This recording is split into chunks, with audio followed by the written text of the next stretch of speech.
மலேசிய ringgit 8 ஆண்டுகளுக்கு பிறகு வரலாற்று சாதனையை எட்டியுள்ளது. நேற்றைய பரிவர்த்தனையின் முடிவில் ரிங்கிட் ஒரு அமெரிக்க டாலருக்கு எதிராக 3 ரிங்கிட் 96 சென்ட் என்ற விலையில் மூடப்பட்டது. இது 2018ஆம் ஆண்டு மே மாதத்திற்கு பிறகு பதிவான மிக வலுவான நிலையாகும். ஒரு வழியாக 4 ரிங்கிட் என்ற உளவியல் தடையை உடைத்து இவ்வாரம் ஆசியாவின் சிறந்த நாணயமாக ரிங்கிட் உயர்ந்துள்ளது. மத்திய வங்கியான பேங்க் நெகாரா மலேசியா தனது கொள்கையை நிலைத்திருக்கச் செய்தது. வலுவான ஏற்றுமதி மற்றும் பலவீனமான அமெரிக்க டாலர் ஆகியவை ரிங்கிட்டின் இந்த உயர்வுக்கு காரணம் என பொருளாதார வல்லுநர்கள் கூறுகின்றனர்.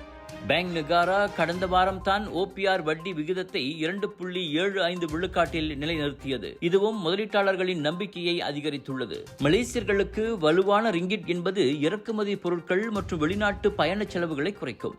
ஆனால் ஏற்றுமதியாளர்கள் குறைந்த லாபத்தையே சந்திக்கலாம்.